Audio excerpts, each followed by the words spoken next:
Have you ever wondered why so much of Jamaica's rich heritage remains hidden? Today, we begin by examining the misguided educational system in Jamaica, tracing its origins back to the West, where it was influenced by J.D. Rockefeller's vision. And his philosophy was, I quote, "I do not need a nation of thinkers, I need a nation of workers." End quote. Now, this sets the stage for our exploration, starting with Jamaica before colonization and then journeying through our past, including the Maroons, the time when Jamaica ruled the Cayman Islands, and even Jamaica in Jesus' days. Now, let's uncover these truths together and understand why our history is not as widely known as it should be.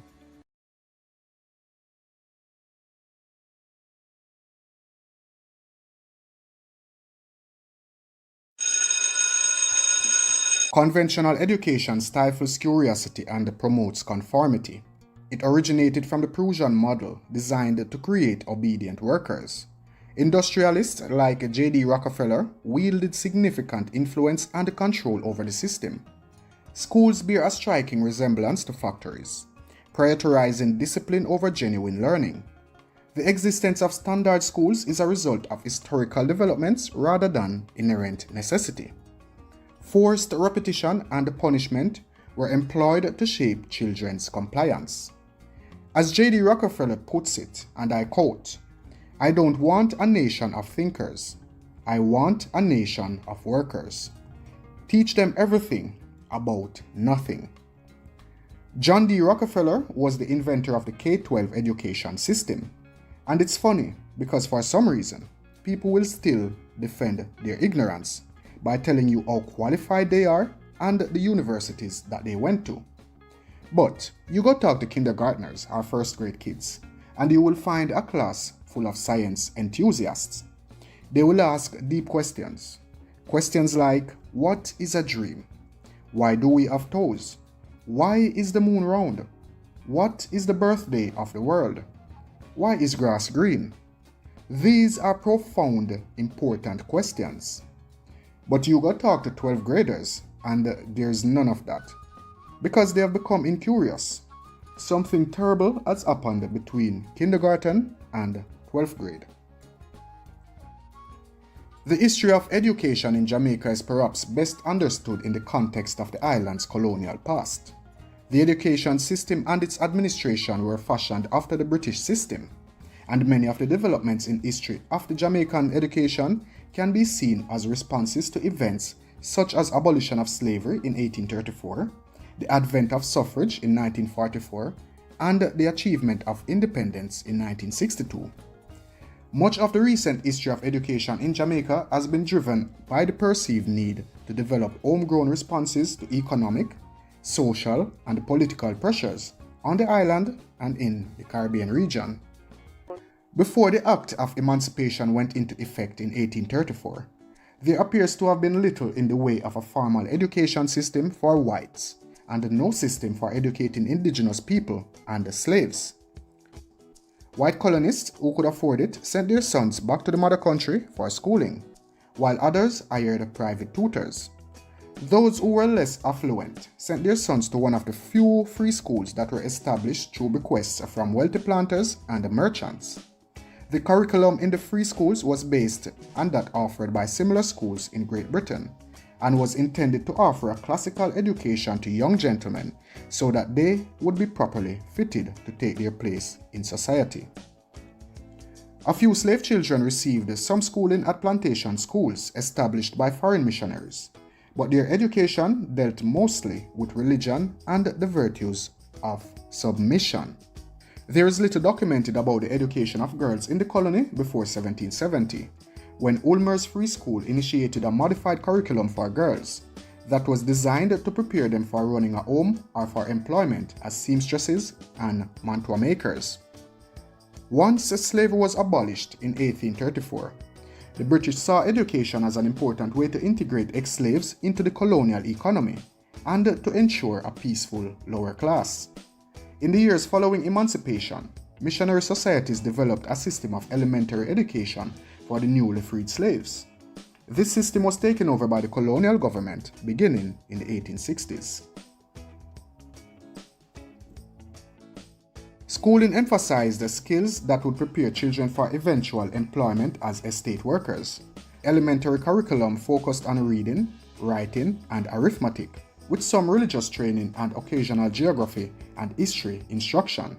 In addition, boys were given training in agriculture and other manual arts, and girls received lessons in sewing and domestic science.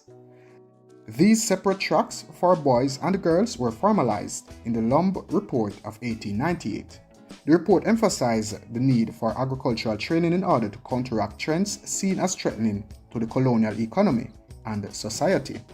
Students were developing a distaste for manual labor and were moving from the countryside to the cities and towns to take up clerkship and other similar occupations. The school system continued to expand at the beginning of the 20th century, but nonetheless continued to be guided by the 19th century colonial practice of educating children to fit their station in life. As the relative number of British people in Jamaica began to decrease, it became necessary to move native Jamaicans into certain intermediate occupations, and this resulted in growth in the secondary school system and the creation of government scholarships for university study abroad. Elementary schools began to hold annual scholarship examinations in order to allow some children who would not have been able to afford the fees to attend secondary school. Burchell Whiteman, former Minister of Education and Culture of Jamaica, characterizes these movements as the beginnings of the struggle to change the secondary schools from being comprised of students with the ability to pay to students with the ability to benefit from the education offered. During the 1930s, economic pressures associated with the Depression and the colonial system in general resulted in widespread unemployment among Jamaicans. This, coupled with chronically low wages and endemic poverty, and with the growing desire among Jamaicans for self-rule, led to the formation of groups such as the Jamaica Workers and the Tradesmen Union in 1934 and the People's National Party in 1938. Mass protests and marches among the working poor and the unemployed became common and frequently ended in rioting.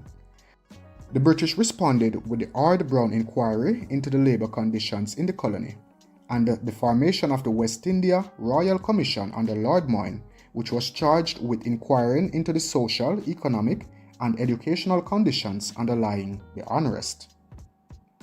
The Condell Report and the associated Plan for Post-Primary Education in Jamaica of 1943 to 1944 addressed the educational, social, and economic conditions of the colony once again.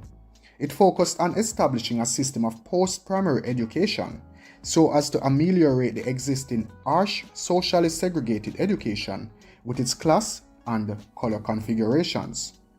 The report and plan also addressed curricula at the secondary level, establishing a common literary core for both boys and girls, and further solidifying the gendered vocational training tracks originally formalized in the Lumb Report in 1997. Much of the reform and restructuring that took place from this time up until independence is described by Sherlock and Bennett in 1998 as a period of tutelage, in which what was granted as diluted self-government in doses graduated to suit the imperial interests. There was much to do because the colonial system of education bred a lack of self-confidence among blacks in their own ability to manage their own affairs.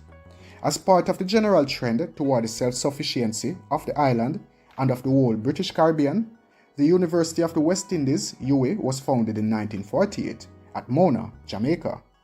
This was an important step in establishing educational independence because Jamaica had been forced to import university graduates from Great Britain to serve as senior staff in secondary schools.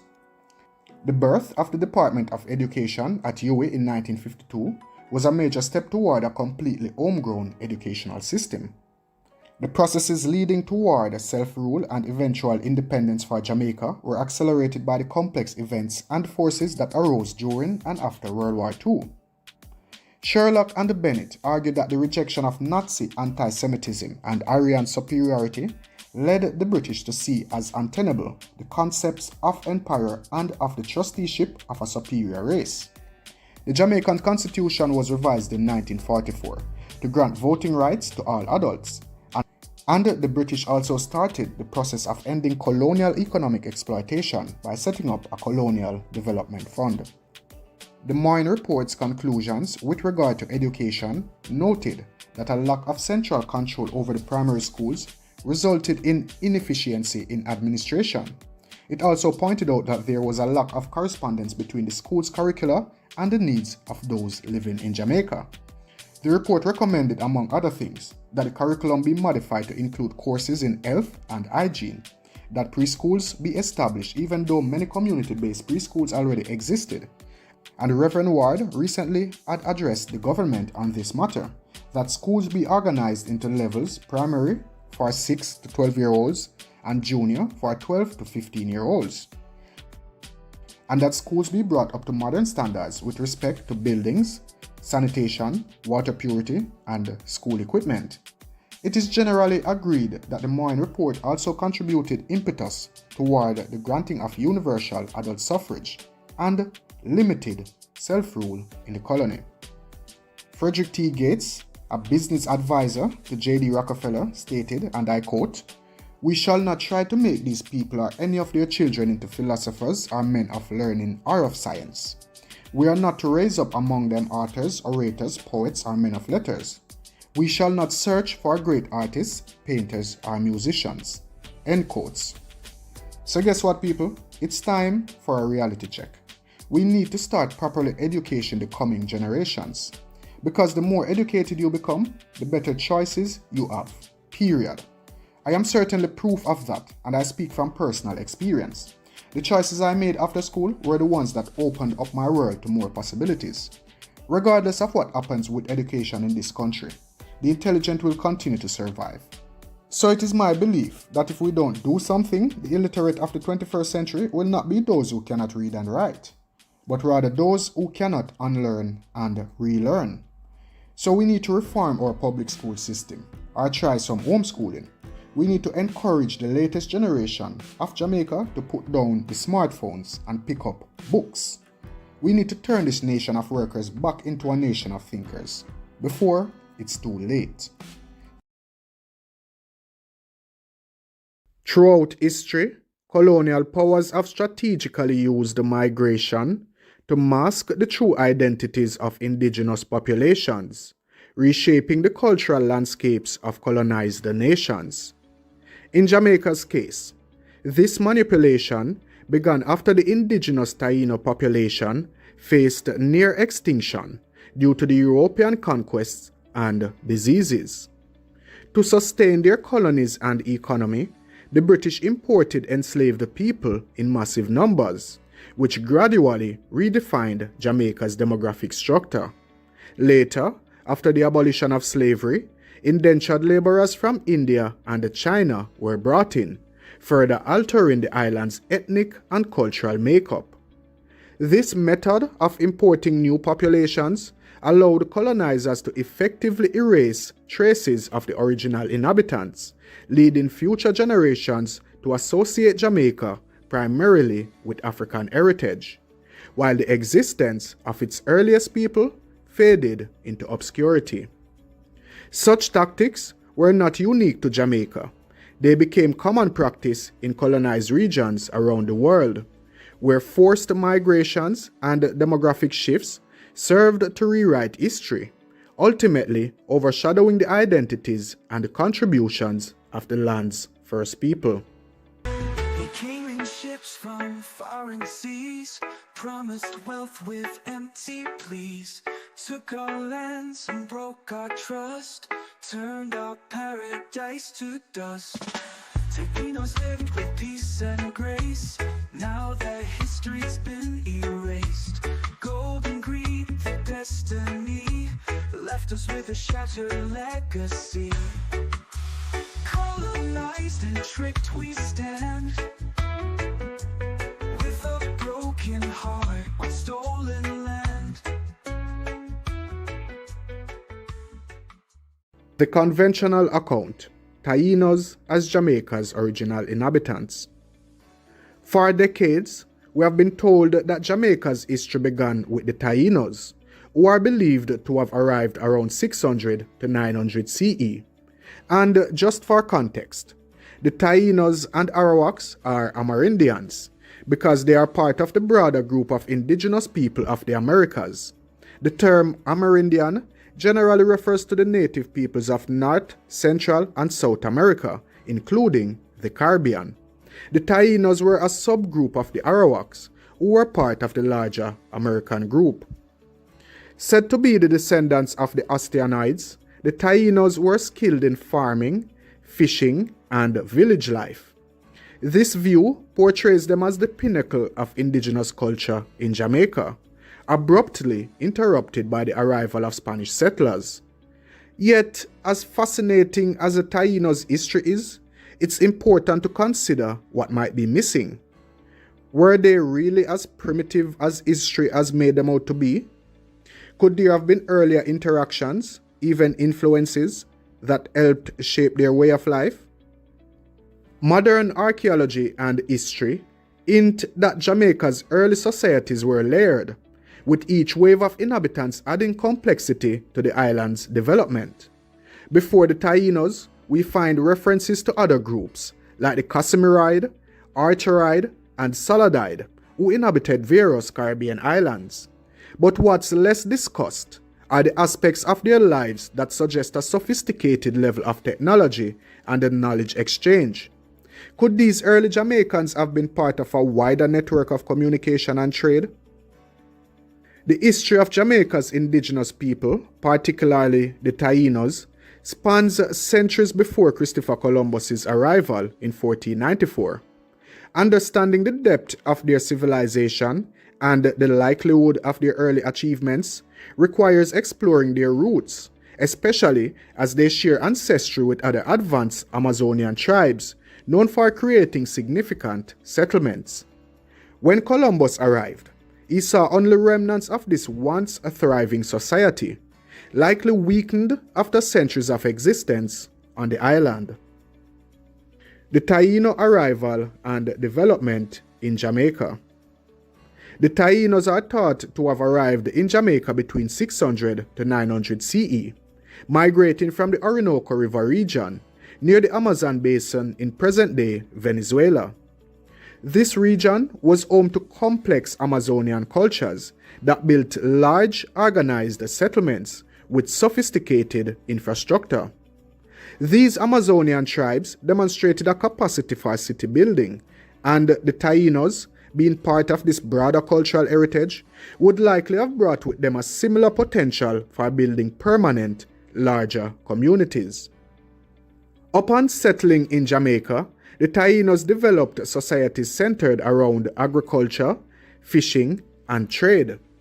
They cultivated staple crops such as cassava, maize, and sweet potatoes, creating surplus food that supported stable communities.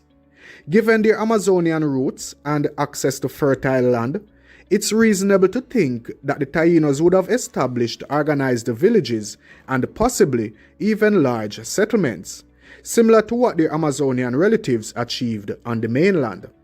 Their knowledge of architecture and community planning, combined with Jamaica's abundant resources, would have naturally led to larger, more permanent settlements over time.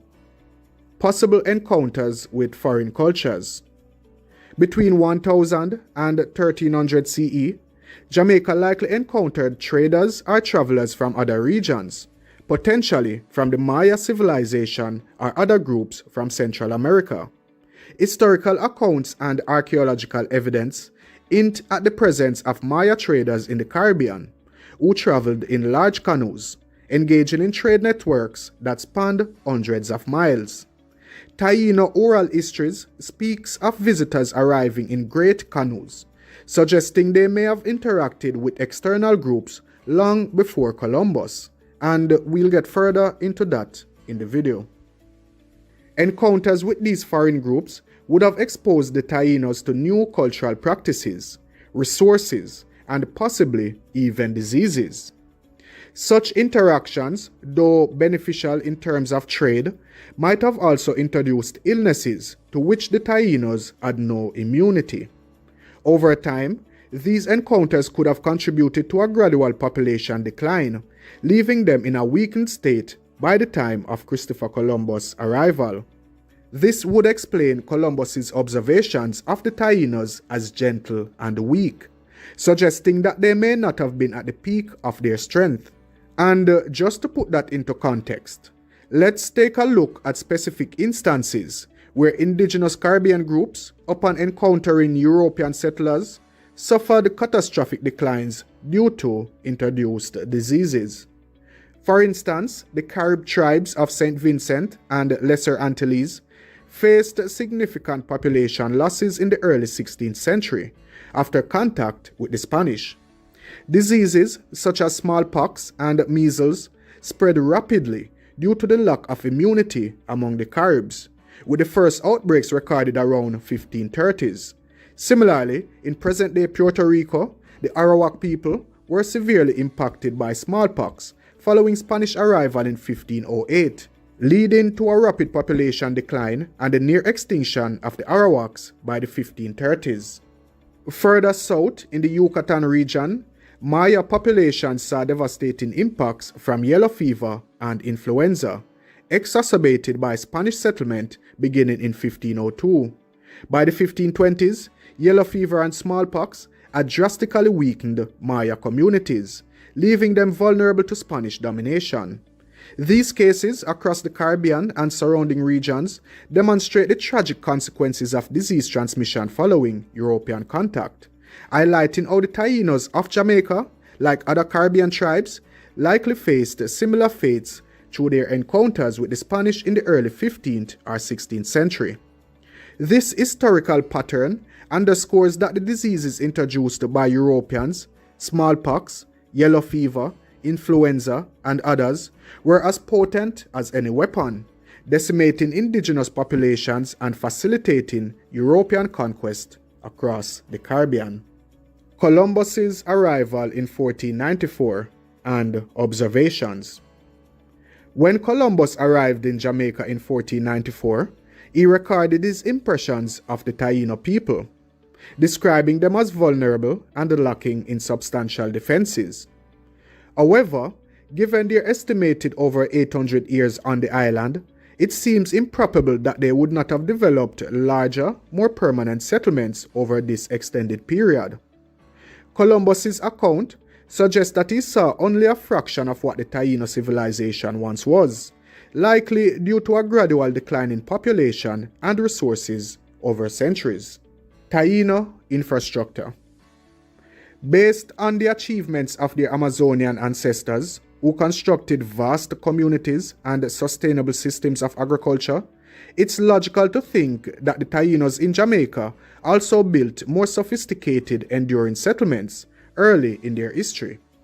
It's possible that larger villages or community centers were once part of the Taíno landscape, but had deteriorated by the time Columbus arrived over 800 years later, due to both environmental factors and the population decline brought about by previous encounters with foreign groups. The humid, tropical climate of Jamaica would also have accelerated the decay of wooden structures, meaning that evidence of any early Taíno cities might have disappeared by Columbus's time. The idea that the Taínos lived on Jamaica for centuries without developing significant settlements contradicts what we know about their cultural background and regional history. It's highly unlikely that the Taínos, with their Amazonian lineage, would have spent over 800 years on the island without establishing larger, more permanent communities. Columbus's observations of small, scattered settlements do not capture the full story, as they likely reflect a period of population decline rather than a lack of civilization. The Taínos' long presence on the island would have allowed for the growth of a more advanced society, and it is only because of disease, foreign disruptions, and environmental factors that their settlements may have dwindled to smaller communities by Columbus's arrival. Artifacts and architecture, challenging the primitive label. During my research, I have come across artifacts, clues, and information that suggest far more than a primitive society. Intricate carvings, pottery with unique designs, and the tools constructed with precision hint that these communities were anything but isolated or underdeveloped. Perhaps they were part of a broader Caribbean world, one that extended beyond the islands and connected with distant societies. Accounts of forgotten visitors. According to some historians, hundreds of years before Columbus, Moorish traders or African sailors visited Jamaican shores, perhaps bringing new technologies, cultural practices, and even architectural knowledge. Evidence of this, while scarce and often speculative, includes oral traditions and artifacts that may carry links to Africa, Asia, and beyond. For instance, certain types of pottery found in Jamaica resemble styles from African and South American traditions, suggesting a possible exchange of skills, if not direct interaction. So now we have to question the intentions behind the standard narrative. One might wonder why the accepted story of Jamaica's early people, focused solely on the Taínos as isolated and discovered by Europeans, is so persistent.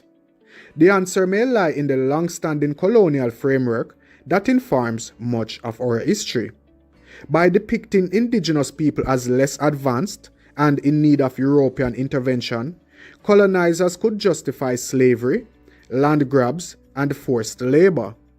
This simplified version not only supported colonial agendas, but also limited the way subsequent generations of Jamaicans understood their own history. When people are led to believe their ancestors were primitive and isolated, it subtly reinforces a sense of dependency on outside forces for progress and development. By revisiting these assumptions, we can begin to dismantle this outdated perception and gain a clearer, more accurate picture of Jamaica's past, one that includes the possibility of thriving, sophisticated cultures with rich connections to the wider world. Exploring ancient links to Africa, Asia, and the Americas. As our understanding of Jamaica's prehistory grows, more evidence points toward early contact between the Caribbean and other continents. Linguistic similarities, artifacts, and shared agricultural practices suggest that these early inhabitants were not cut off from the world. Instead, they might have been part of a larger network that connected Africa, Asia, and the Americas, a network that traded ideas, goods, and knowledge. Consider, for instance, similarities in agricultural techniques. The yam, an essential crop in Jamaica, is also found widely in West Africa, and certain farming methods mirror those used in South America. Could these similarities be coincidental, or are there evidence of shared cultural or technological exchange? Linguistic studies and other cultural markers add weight to the possibility of ancient links, challenging the simplistic portrayal of Jamaica's early inhabitants as isolated natives. Lost knowledge and oral histories. In exploring Jamaica's hidden histories, we encounter traces not only in artifacts, but also in oral traditions passed down through generations. Some communities hold the stories of the first people who came from distant lands, sometimes referred to as the ancients. These tales often described skilled navigators, builders, and craftsmen, suggesting societies with organized structures, beliefs, and a knowledge of the stars, sea currents, and natural resources. Oral traditions like these often hold kernels of truth, preserved as cultural memory despite time and colonial suppression. What if these stories hint at a deeper lineage of pre-Columbian residents, including earlier groups whose cultures were gradually absorbed or lost over time? These accounts enrich the narrative, showing that even after centuries, remnants of ancient societies persist in the memory and landscapes of Jamaica. The search for Jamaica's lost ancestors. Modern archaeology has only scratched the surface of Jamaica's pre-colonial past. Advances in DNA technology, as well as a renewed focus on underwater archaeology and the lesser-known sites, offer promising ways to explore these ancient connections. Underwater excavations in the Caribbean, for example, might reveal further evidence of pre-Columbian trade networks, possibly including lost settlements along coastal areas affected by rising sea levels. With more extensive research, we may one day confirm connections that reach beyond the Caribbean, revealing how early societies influenced and contributed to Jamaican history. Local collaboration with international researchers, along with respect for indigenous knowledge and oral traditions, can create a holistic approach to discovering and preserving these hidden histories. Now, this expanded view of Jamaica's early history does not seek to diminish the significance of the Taínos or other indigenous groups. Instead, it highlights the possibility that these people were part of a dynamic and interconnected Caribbean world, influenced by travelers, traders, and even early seafarers from far-reaching lands. It encourages us to think of them as active participants in a broader human story, one that involved communication, exchange, and innovation. If we remain open to these possibilities, we can appreciate Jamaica's ancient history in a new light, one that embraces complexity rather than a single narrative of progression from Stone Age to discovery. This isn't merely an academic exercise. It's a chance to reshape how we see our ancestors, recognizing them as diverse, skilled, and possibly connected with an ancient global world. So, re-examining Jamaica's pre-Columbian history allows us to challenge the boundaries of conventional timelines and open our minds to richer, more intricate stories. Each artifact, structure, and oral tradition holds a piece of this story, one that points to a diverse, capable, and interconnected people who left an indelible mark on the land. As we continue exploring Jamaica's parishes and unearthing its history, let's keep questioning, learning, and expanding our understanding, because in revisiting the past, we might find not only a better sense of where we come from, but also a stronger foundation for our cultural identity. As we continue to explore Jamaica's rich, layered history, it's essential to question what we think we know and remain open to discovering new perspectives. If you found this dive into Jamaica's ancient past intriguing, please like, share, and subscribe for more content that digs deeper than the mainstream narrative. Leave a comment also with your thoughts, or if you know of any other hidden stories from Jamaica's past. Let's keep the conversation alive and reclaim the depth of our heritage together.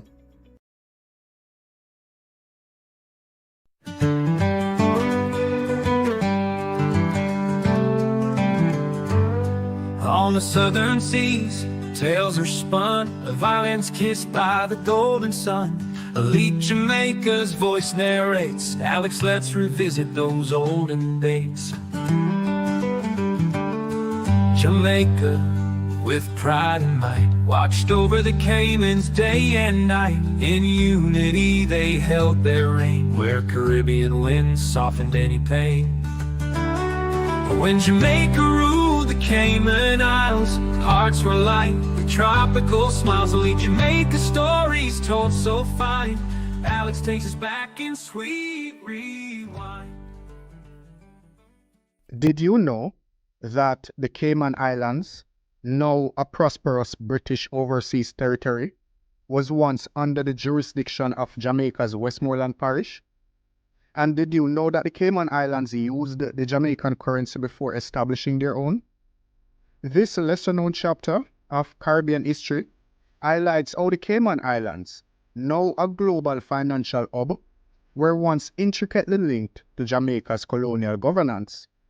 From the initial sighting by Christopher Columbus to their formal separation from Jamaica in 1962, The Cayman Islands' journey from being a dependent territory to a flourishing independent entity is a story filled with political decisions, economic evolutions, and rich cultural exchanges. So in this video, we will explore how Jamaica played a pivotal role in shaping the history and development of the Cayman Islands, a role often overlooked in the broader narrative of Caribbean history. So if you find videos like these interesting, please give this video a thumbs up. The early European encounters. The story of the Cayman Islands' early encounters with Europeans is not just about Christopher Columbus stumbling upon them. It's about how these islands, isolated and seemingly insignificant at first, became a point of interest in the geopolitical struggles of the New World. When Columbus first encountered Cayman Brac and Little Cayman in 1503, the islands were merely stops along a longer journey. Yet they were soon embedded in European cartography and imagination. The naming of the islands reflects their gradual incorporation into European knowledge systems. The shift from Las Tortugas to Caymanas reveals a process of reinterpretation, where European explorers and cartographers applied familiar names to unfamiliar landscapes, gradually imposing their own understanding of these new territories. But the islands were more than just names on a map. They were valuable stops for sailors, particularly for provisioning with fresh meat from the abundant sea turtles, which could easily be stored on ships for long voyages.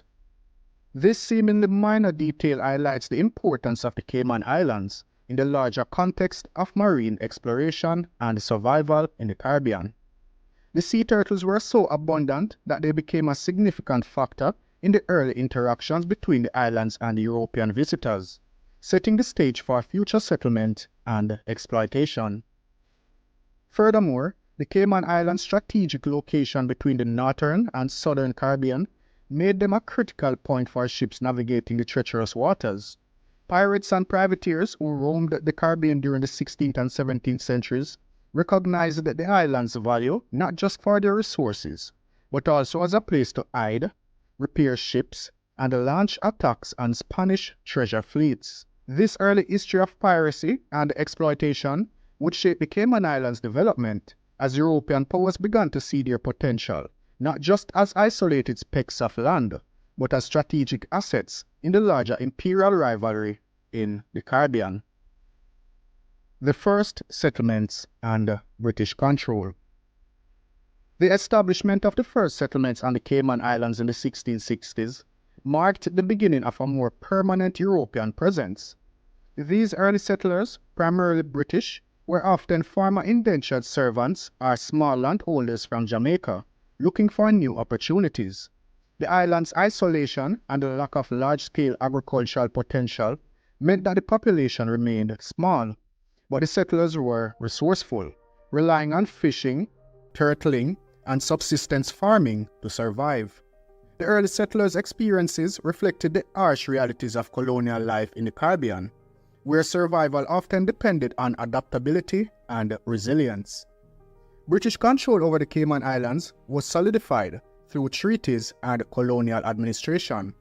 The Treaty of Madrid in 1670, which recognized the British sovereignty over Jamaica and the Cayman Islands, was part of a broader effort by European powers to formalize their colonial holdings in the Caribbean.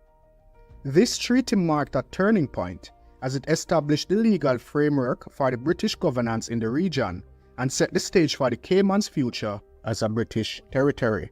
The first settlements were, however, abandoned after attacks by Spanish privateers, but throughout the 18th century, the Cayman Islands became a favored hideout for pirates such as Blackbeard and George Lowther. Even after the Treaty of Utrecht in 1713, which ended legitimate privateering, the islands remained a lawless frontier where pirates could find refuge. Following several unsuccessful attempts, permanent settlement of the islands began in the 1730s. The Cayman Islands historically have been popular as a tax haven. In November 1794, 10 vessels which were part of a convoy escorted by HMS Convert were wrecked on the reef in Gun Bay at the east end of Grand Cayman. But with the help of local settlers, there was no loss of life. The incident is now remembered as the wreck of the 10 sail.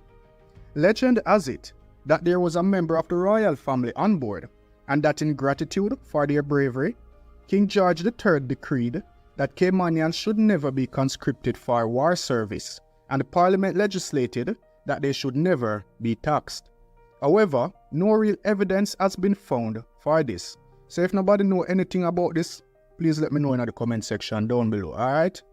From 1670, the Cayman Islands were effective dependencies of Jamaica, although there was considerable self-government. In 1831, a legislative assembly was established by local consent at a meeting of principal inhabitants held at Pedro Castle on December the 5th. Elections were held on December the 10th, and the fledgling legislature passed its first local legislation on December 31st, 1831.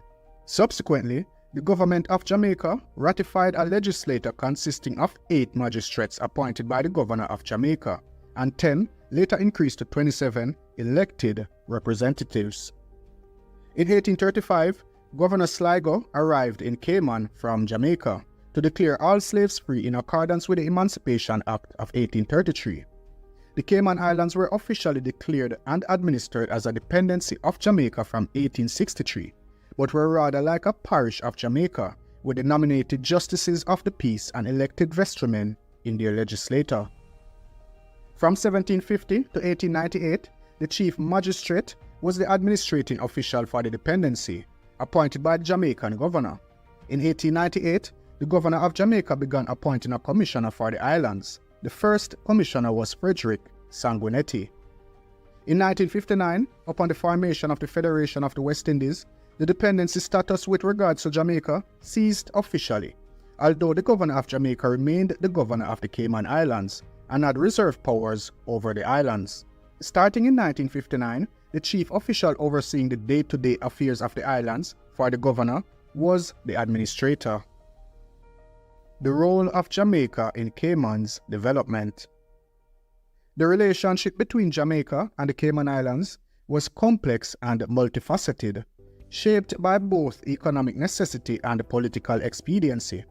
The issuing of the first royal land grant in 1734 was not just a matter of formalizing British claims to the islands. It was also about integrating the Cayman Islands into the broader Jamaican economy.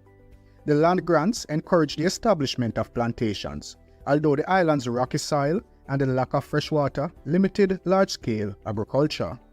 Instead, the Caymanians focused on turtling, fishing, and shipbuilding, industries that were closely tied to Jamaica's maritime economy.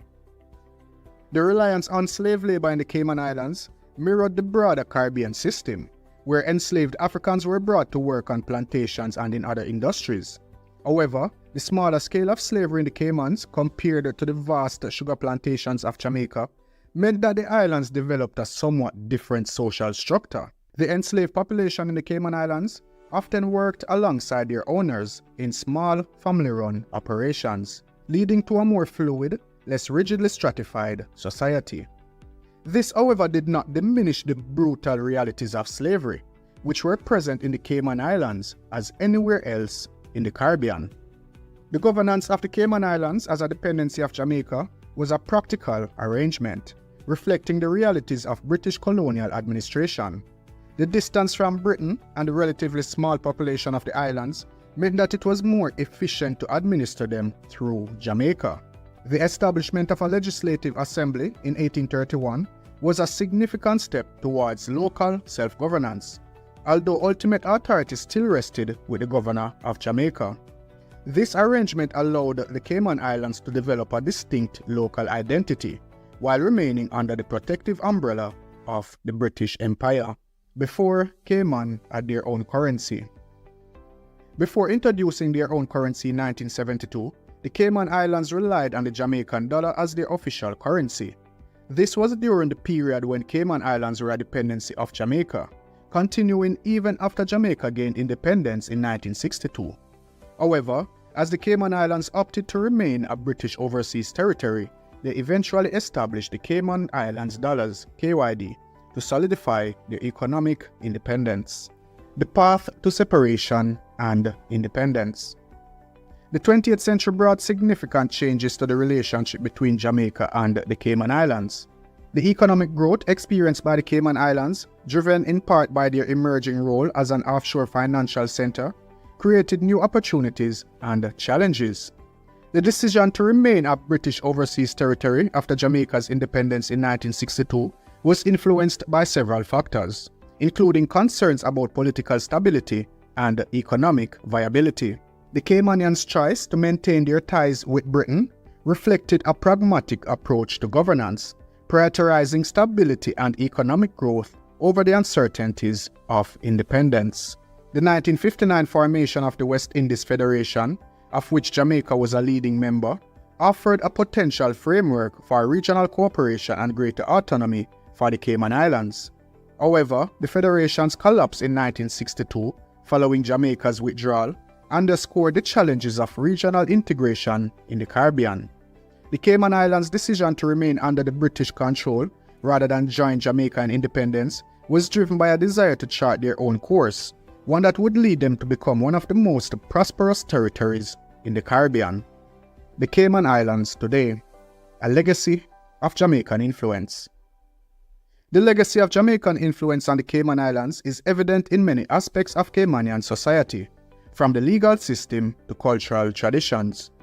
The decision to remain a British overseas territory has allowed the Cayman Islands to benefit from political stability and economic prosperity.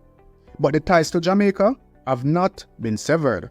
Many Caymanians have Jamaican roots, and the two territories continue to share strong cultural and economic ties. The Cayman Islands' transformation into a global financial hub, while distinct from Jamaica's economic path, is part of a broader Caribbean narrative of adaptation and resilience in the face of global economic pressures. The Cayman Islands' success as a financial center has also brought challenges, including issues related to regulation, transparency, and economic inequality.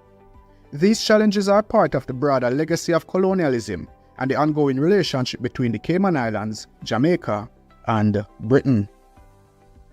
So far we see that the history of the Cayman Islands' relationship with Jamaica is a fascinating tale of colonial governance, economic development, and cultural exchange. But how much of this history has been forgotten? And how much still influences the Cayman Islands today? Have the legacies of Jamaican rule shaped the Cayman Islands into the financial powerhouse it is now? Or has the separation allowed both nations to forge their own distinct identities?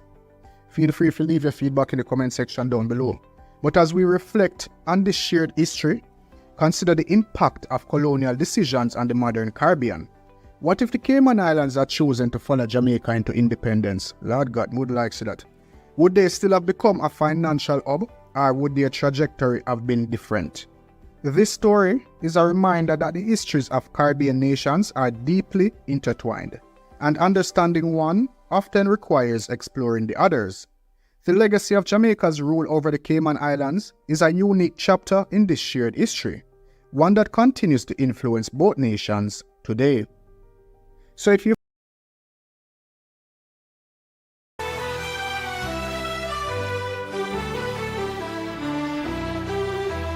Deep in the hills, freedom was born. Through roots and dust, the brave souls torn. Fierce like lions, hearts of gold. Stories of valor now unfold.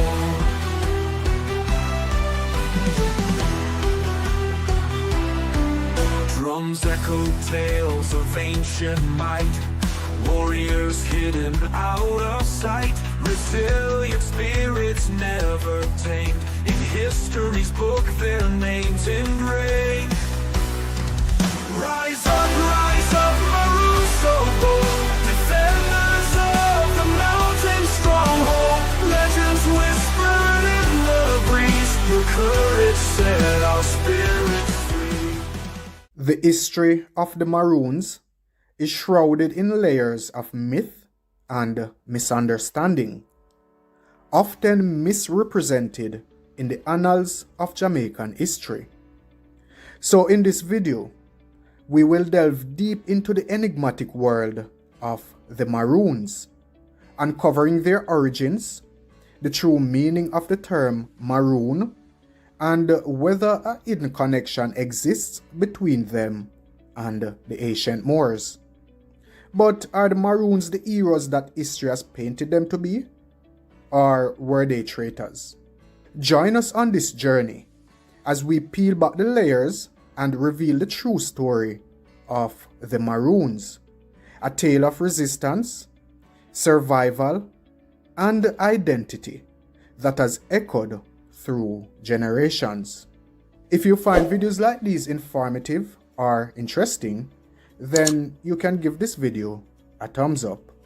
The Taíno Foundations and Pre-colonial Jamaica.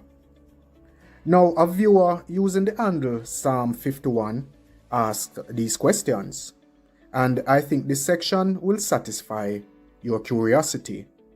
Before the arrival of European colonizers, the indigenous people of Jamaica, primarily the Taínos, inhabited the island for centuries.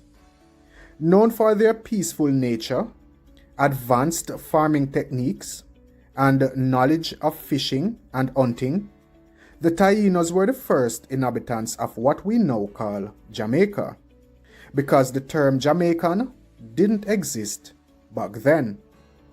In fact, the Taínos referred to the island as Zaymaca, meaning land of wood and water.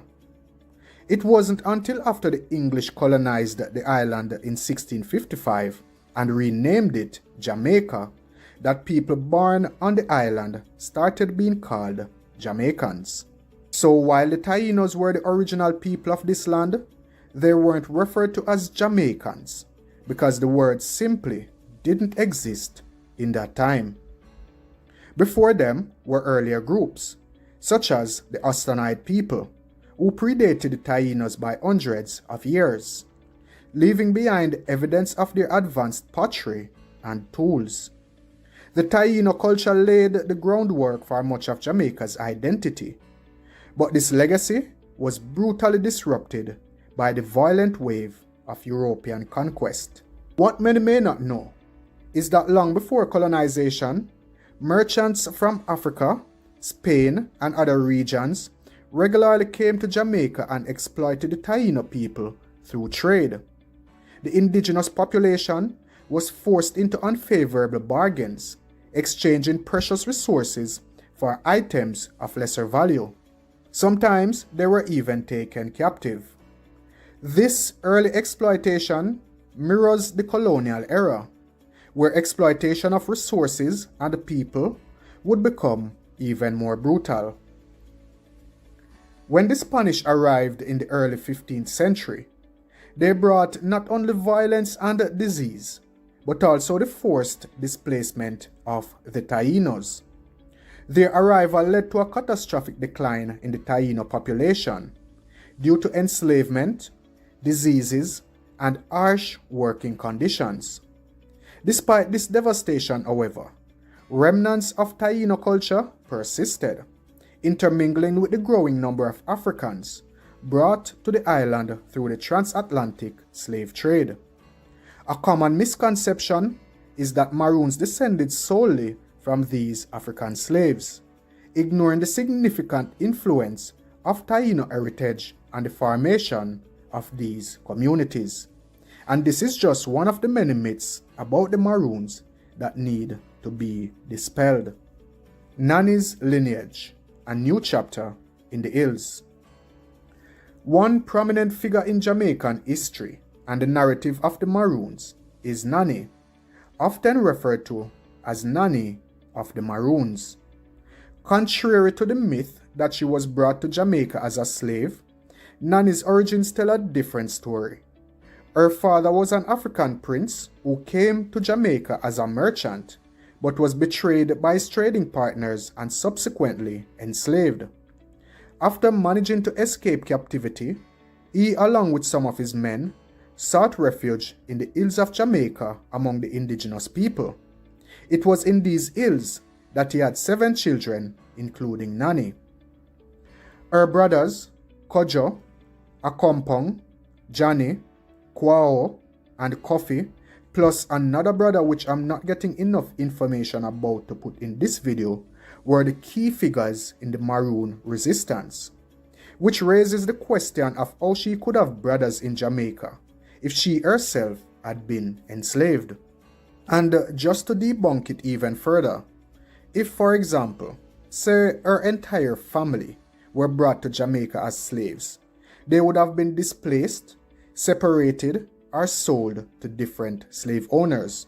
And another thing is that Nanny was born between 1640 and 1671. And the narrative is that she was brought as a slave, jumped off the ship and all of that. She couldn't have done that because she would have been, most likely, a baby.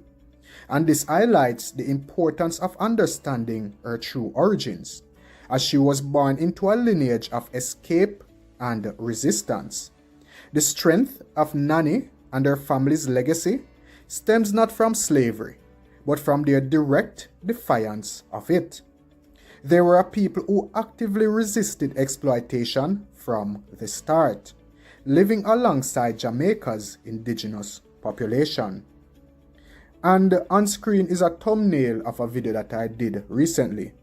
Well, after uploading this video about the real history of Nanny, the narrative on Google and Wikipedia has changed and now states the facts about Nanny's birth in Jamaica.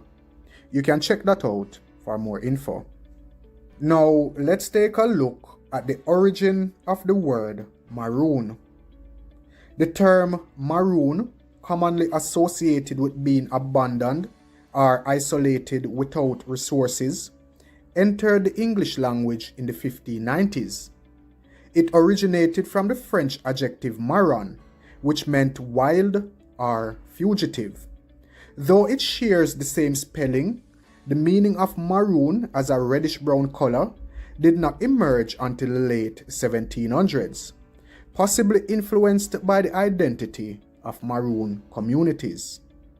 The American Spanish word cimarron is also often cited as the source of the English term maroon, used to describe runaway slave communities in places like Florida, the Great Dismal Swamp, Caribbean Islands, and other parts of the Americas. According to linguist Lyle Campbell, cimarron in Spanish means wild, unruly, or runaway slave. And as early as the 1570s, Sir Francis Drake's raids on the Spanish in Panama were supported by a group referred to as Cimarrons, a likely misspelling of cimarron. Linguist Leo Spitzer, in his journal titled Language, suggested that if there is a link between the English word maroon, the French word marron, and the Spanish cimarron, the term likely entered English through Spain or Spanish America. Cuban philologist Jose Juan Aram proposed a deeper origin for the word maroon, tracing it back to the Arawakan root word cimarabo, which meant fugitive in the language spoken by the Taíno people of Hispaniola, initially used to refer to escaped Indian slaves, but by 1530 it had been applied to African slaves who fled to the hills. Now, there is something else we need to clear up before we go further. I have seen people look at their ear, their skin color or eye color and claim that they are maroon. But it's important to clarify that being maroon is not a matter of bloodline. It's about belonging to a specific group of people with a shared history of resistance against oppression. Maroons are primarily those who escaped slavery and formed their own communities. This concept transcends genetics and lineage. The term maroon reflects a broader idea of escape and freedom, which is evident in various languages. The Portuguese word for maroon, cimaro, also means a runaway. In Haitian Creole, maroon is used to describe a runaway slave. The French, cimarron, denotes a runaway, while in Dutch, cimarron carries the same meaning. Therefore, being maroon is not simply about ancestry. It's about the shared identity of those who sought freedom and established a legacy of resilience. However, these early escapees were still not identified as Maroons until much later. The people living in the hills, including those escaping slavery or exploitation, were simply seeking freedom and were not labeled as Maroons until the Spanish and the British colonial powers began referring to them that way. The transition of power from the Spanish to the British in 1655 marked a crucial moment for these people. When the British took control of Jamaica, many Spaniards fled the island, leaving for Cuba. They left behind almost 1,500 enslaved Africans who sought refuge in the hills rather than submit to the British. The British, stretched thin with resources and troops, were unable to maintain control over Jamaica's rugged interior, allowing these former slaves to establish self-sufficient communities in the mountains. What's often left out of the story is that many of the Spaniards, emboldened by their allies, returned to try to reclaim control of Jamaica. They engaged in bloody battles with both the British and the runaway slaves, particularly near Sevilla La Nueva. This continued conflict only further entrenched the spirit of resistance that would become synonymous with the Maroon legacy. The rise of Cudjoe and the Maroon leaders. The Accompong Maroons, located in the lush hills of St. Elizabeth, represent one of the most celebrated and enduring Maroon communities in Jamaica. Founded under the leadership of the formidable Cudjoe, who played a pivotal role in the Maroon Wars against the British colonial forces, the Accompong community has maintained its autonomy and unique cultural identity since signing a landmark peace treaty with the British in 1739. This treaty recognized their right to self-governance and established the boundaries of their territory, allowing them to thrive as a distinct group. The Accompong Maroons have cultivated a rich cultural heritage, characterized by vibrant festivals, traditional music, and practices that blend African, indigenous, and European influences, reflecting their diverse ancestry. In addition to the Accompong, the Windward Maroons, primarily situated in the eastern parishes of Jamaica, notably in Moortown and Charlestown, also hold a prominent place in the Maroon legacy. Led by influential figures such as Nanny of the Maroons, a fierce warrior and a symbol of resistance, the Windward community has a storied history of guerrilla warfare against colonial authorities. Nanny's leadership and tactical ingenuity in the Blue Mountains played a crucial role in the survival and empowerment of her people, demonstrating their resilience and commitment to freedom. The Windward Maroons, like their Accompong counterparts, developed their unique cultural practices, including distinct dialects and traditional ceremonies that celebrate their ancestry and collective history.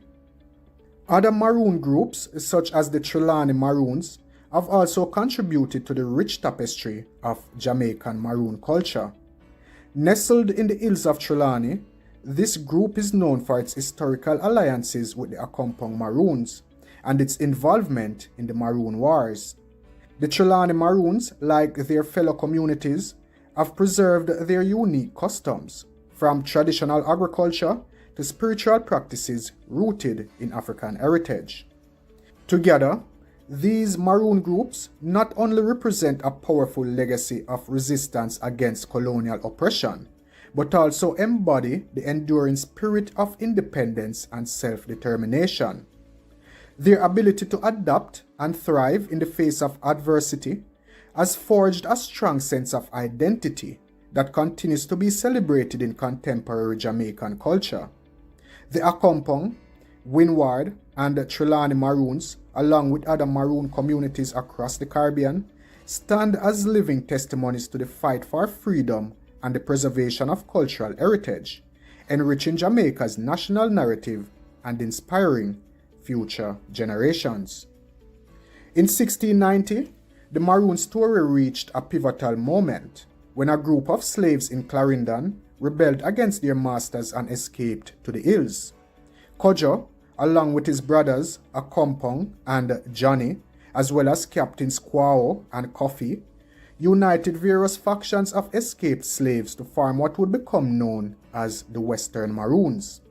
These groups, through their intimate knowledge of Jamaica's mountainous terrain, proved to be an indomitable force, successfully raiding plantations and engaging in guerrilla warfare against British settlers. With new leadership and an influx of Coromantee slaves, the Clarendon rebels grew stronger in both numbers and influence. Kojo's war against white settlers earned him widespread recognition among both the planters and fugitive slaves. As a result, the Catawoods, who had separated from other Maroons before 1730, joined the Kojo in the mountainous regions, along with the Madagascars, who claimed to have escaped from Lacovia in St. Elizabeth. While these groups merged under Kojo's leadership, they sought to maintain their distinct identities and languages, with the Catawoods referring to themselves as such, and the Kenkofis representing the original escaped slaves.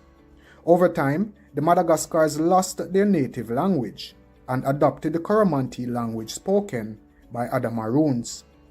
It is also worth noting that earlier Maroon resistance was also led by individuals such as Juan de Bolas, a former slave who became one of the first leaders of the Maroons under Spanish rule. Juan de Bolas played a crucial role in shaping early resistance, though his legacy is often overshadowed by later leaders like Kojo.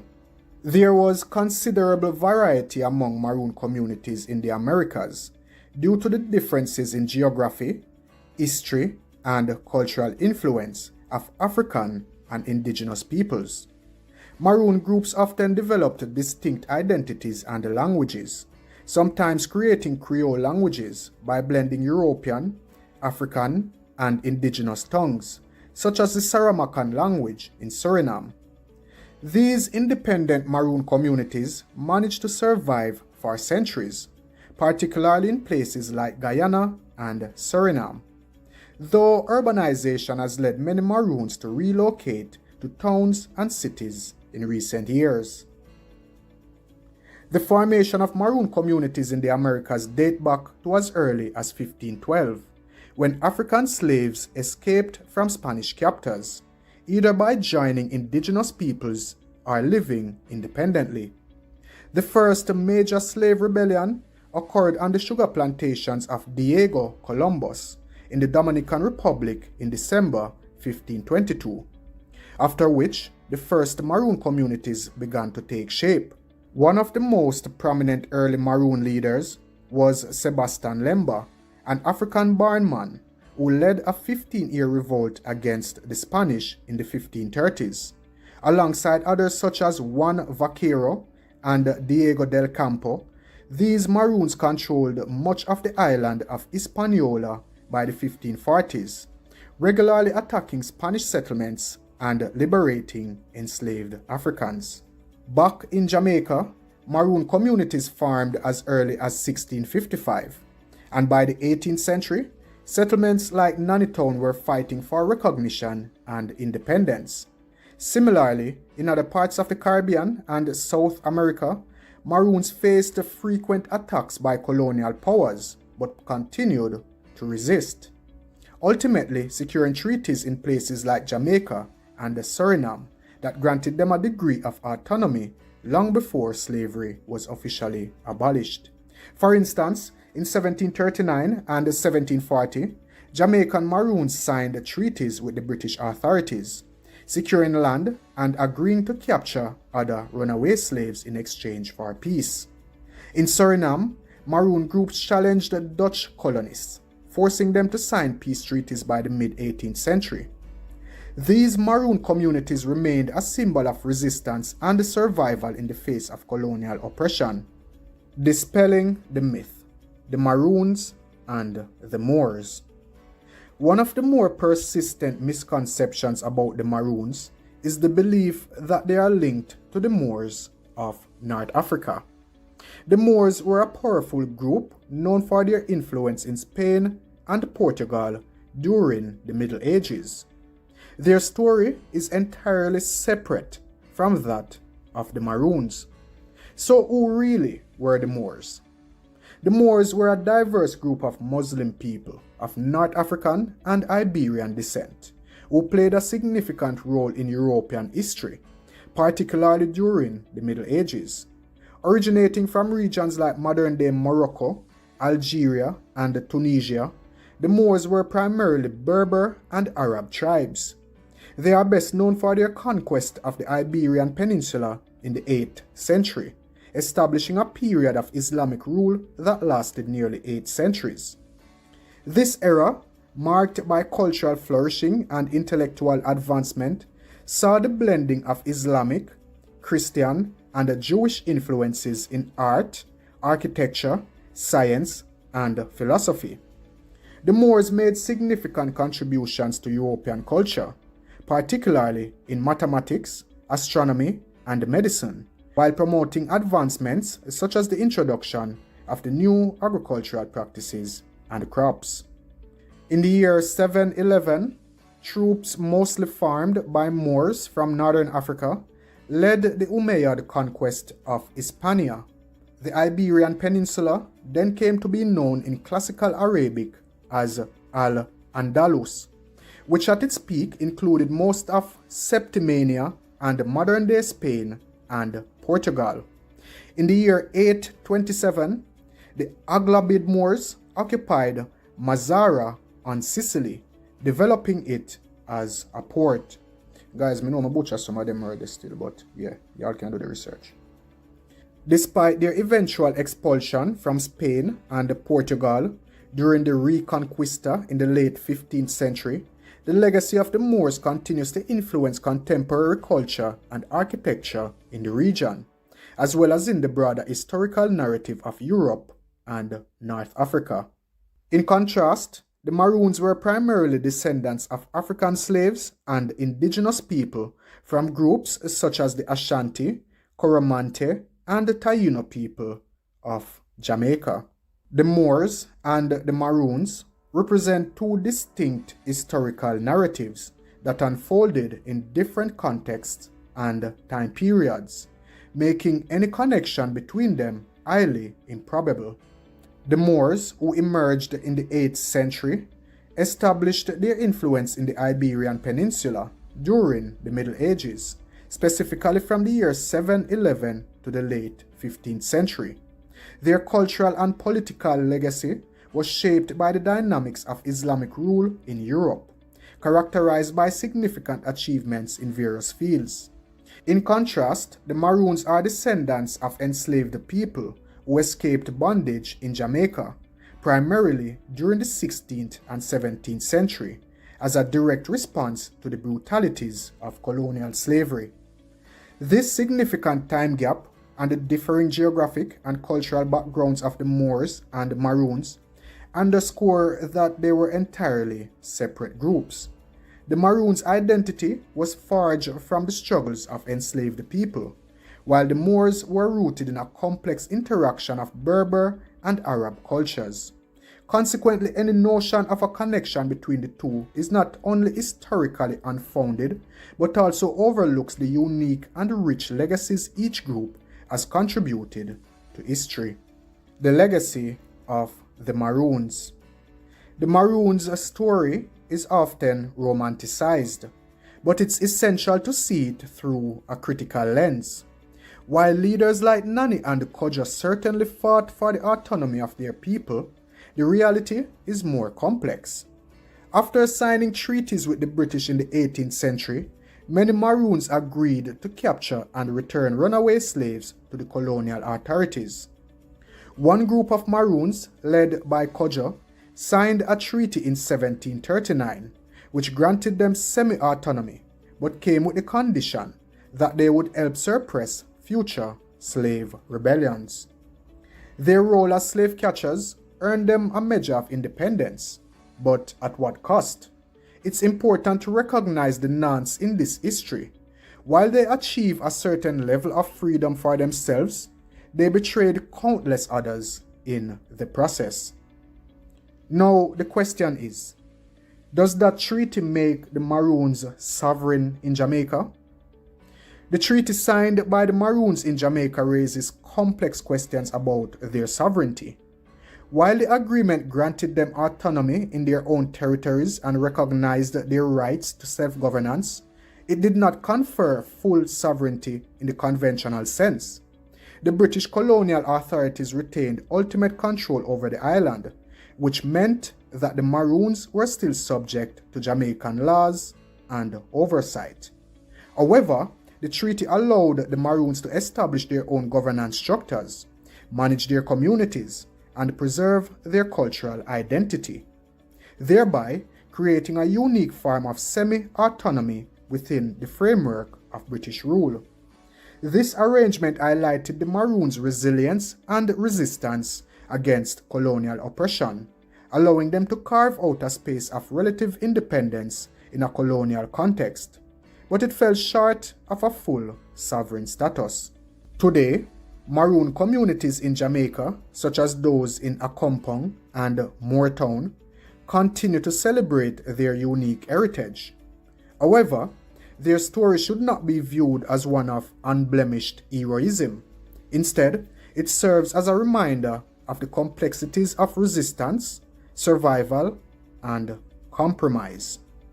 Now, as we conclude this exploration of the Maroons, it's clear that their legacy is one of resilience and complexity. From their roots in Taíno culture to their fierce resistance against oppression, the Maroons' history challenges us to reconsider our understanding of identity and freedom. So let us honor their story, not as mere victims or traitors, but as a testament to the enduring spirit of those who fought against the chains of slavery.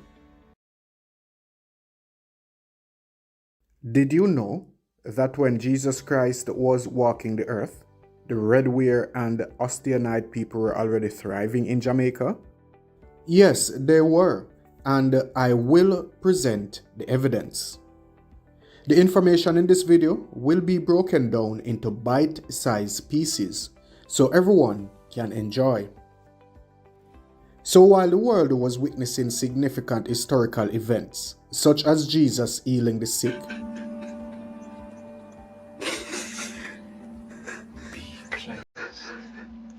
raising the dead,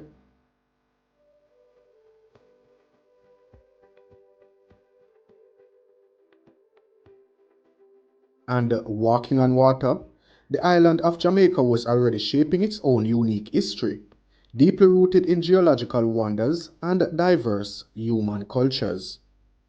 The formation of Jamaica. Jamaica's origins trace back millions of years. The island is part of the Caribbean plate, which formed due to volcanic activity and the movement of tectonic plates. During the late Cretaceous period, approximately 70 million years ago, volcanic activity caused the parts of the seabed to rise, eventually forming the island of Jamaica. This process involved geological uplifting, where parts of the Earth's crust were pushed upward due to tectonic forces. And just in case you were wondering, no, Jamaica did not break away from a mainland. Instead, it emerged due to the interactions of the Caribbean plate with surrounding plates, including the North American, South American, and the Atlantic plates. Over millions of years, these interactions created the Caribbean archipelago. Human history and early inhabitants. Archaic age people, 5000 BCE to 500 BCE. The first known human inhabitants of Jamaica arrived around 5000 BCE. To clarify, BCE stands for Before Common Era, which counts years backward from before the start of the Common Era, or Year 1. CE stands for Common Era, starting from Year 1 to our present day. Therefore, 5000 BCE means about 7000 years ago from today, and we are in 2024, years.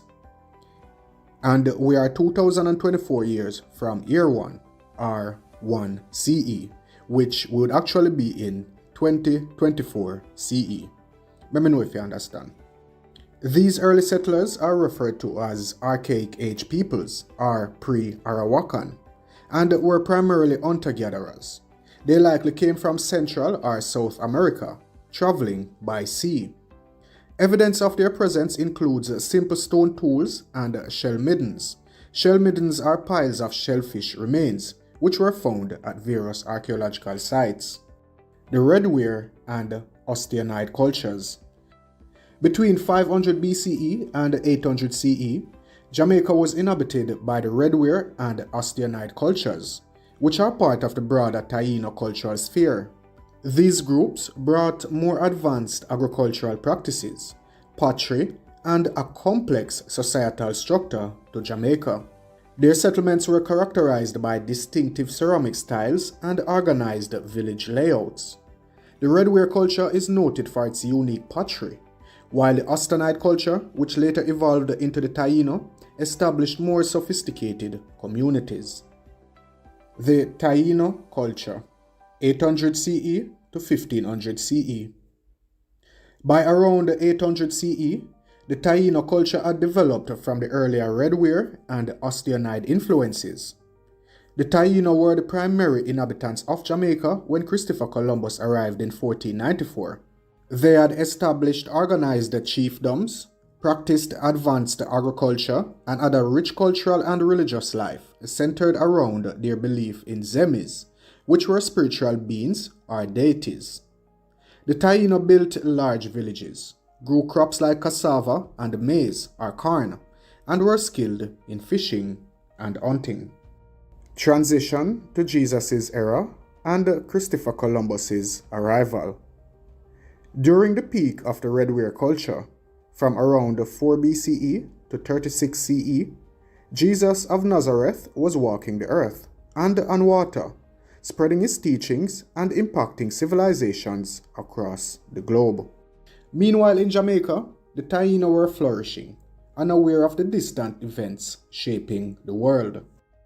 So how do we know all this? Even though the Bible does not explicitly state that Jesus was 33 years old when he died, the age is inferred from Gospels' accounts of Jesus' life. The Gospels describe Jesus starting his ministry at about 30 years old, and that's in Luke 3 verse 23. The events of his ministry described in the Gospels are believed to have spanned about 3 years, leading to the inference that Jesus was around 33 years old when he was crucified. Historians estimate Jesus was born around 6 to 4 BCE. This estimation is based on historical events mentioned in the Bible, like the reign of King Herod, who died in 4 BCE. Therefore, Jesus' birth had to be before that. Jesus' death is estimated to be around 30 to 36 CE, which is based on historical records of Pontius Pilate's governance, 26 to 36 CE, and the Gospel accounts of Jesus' crucifixion. Please note, however, that the Bible does not specify the exact dates of King Herod's death or Pontius Pilate's rule using BCE or CE terminology. These dates come from historical records outside the Bible. However, the Bible does mention these figures in ways that align with historical records. For example, King Herod. The Bible mentions King Herod in the context of Jesus' birth in the Gospel of Matthew. Herod is known for ordering the massacre of the innocents, and that's in Matthew 2 verse 16. Kill every male child up to 1 year old. 2 years old. Historical records indicate Herod died in 4 BCE, which helps scholars to estimate Jesus' birth around 6 to 4 BCE. Pontius Pilate. The Bible refers to Pontius Pilate as the Roman governor who presided over Jesus' trial and ordered his crucifixion. And that's in the Bible in Matthew 27, Mark 15, Luke 23, and John chapter 18 and chapter 19. Historical records place Pilate's governance from 26 to 36 CE, which helps date Jesus' crucifixion to around 30 to 36 CE. For exact dates, historians rely on external sources, such as writings by the Jewish historian Flavius Josephus and Roman records, or cross-referencing various historical events to make these estimates. As we dive deeper into the fascinating history of Jamaica, I invite you to subscribe to the channel, like this video, and share it with your friends and family. Your support helps me to continue creating engaging content that explores intriguing topics like this. In 1494, Christopher Columbus, on his second voyage to the New World, stumbled upon the shores of Jamaica.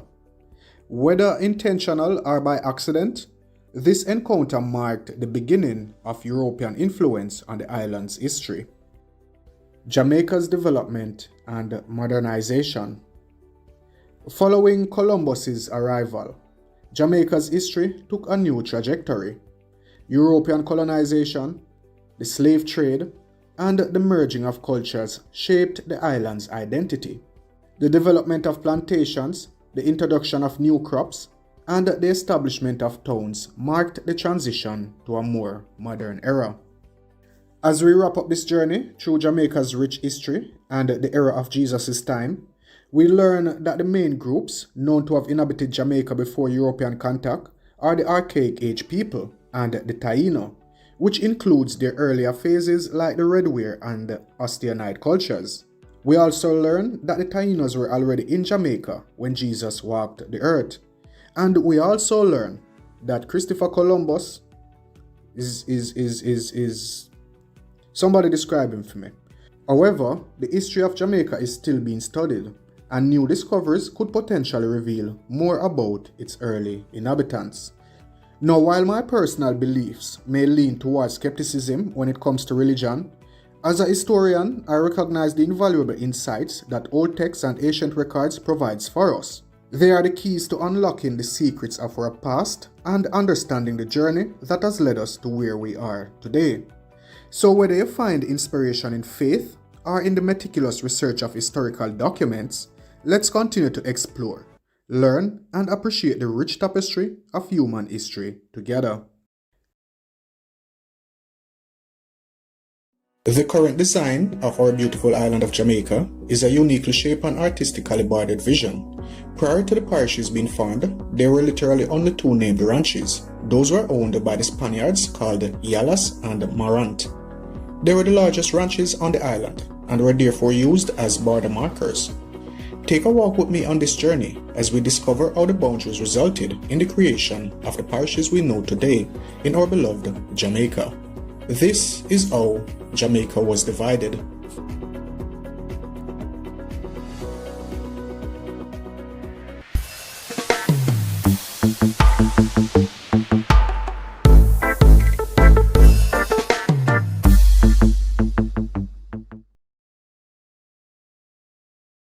At that time, other than the Yalas and the Maroon ranches, the capital of Jamaica was Seville.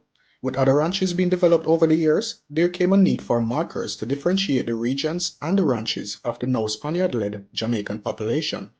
So a division took place between 1572 and 1655.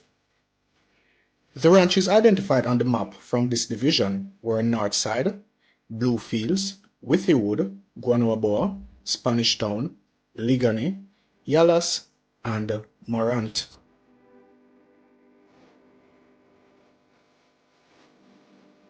The English captured the island from the Spanish in 1655 and decided the various ranches were not only too large for just the one name and the one boundary, but also the country needed a better administrative structure.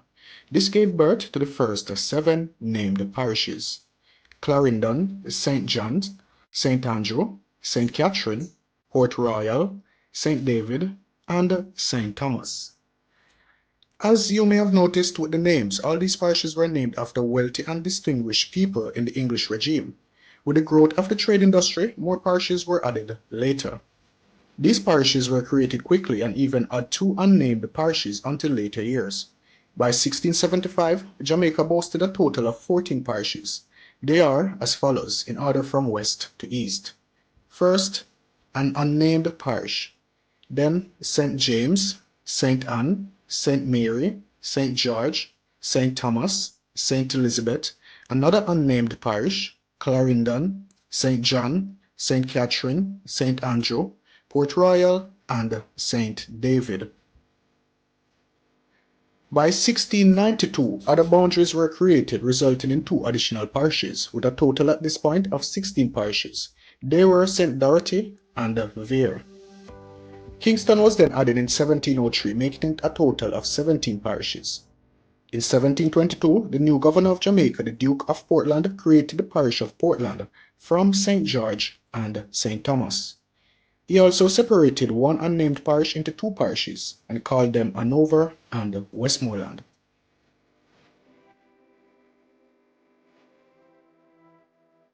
To further ensure there was a clear distinction of the various parish boundaries, they were grouped into 3 counties: Cornwall, Middlesex, and Surrey. In 1814, a new parish was added, making it a total of 21 parishes. The parishes remained in this order until 1842, when upon exiting office, Governor Sir Charles Metcalfe was honored with a parish being named after him, namely Metcalfe, which was brought about by the elimination of St. George and St. Mary. In 1867, 8 parishes were eliminated and other parishes were merged together, resulting in what we have today, a total of 14 parishes. In Cornwall County, here are the parishes and their capitals. Hanover. The capital of Hanover is Lucy. The capital of St. Elizabeth is Black River. The capital of St. James is Montego Bay. The capital of Trelawney is Falmouth. The capital of Westmoreland is Savannah La Mar. In Middlesex County, the capital of Clarendon is Maypen. The capital of Manchester is Mandeville. The capital of St. Anne is St. Anne's Bay. The capital of St. Catherine is Spanish Town. And the capital of St. Mary is Port Maria. In Surrey County, the capital of Kingston is also Kingston. The capital of Portland is Port Antonio. The capital of St. Andrew, and we're not decided upon this yet, it's Halfway Tree. And the capital of Morant Bay, the capital of St. Thomas is Morant Bay. You might wonder why Jamaica was divided into parishes. Simply put, as regular people devised their own unique visions and plans for the future, so did the leaders and administrators. Based on their vision of growth and economics and productivity, they devised what they conceived as the best way forward for Jamaica.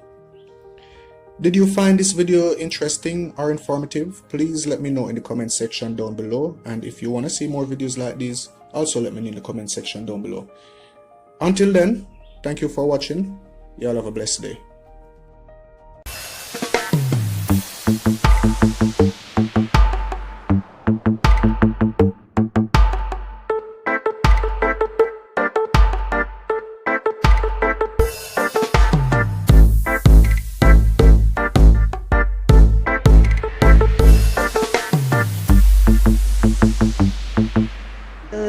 Jamaica. Don't forget to drop a like and a comment. Don't forget to subscribe.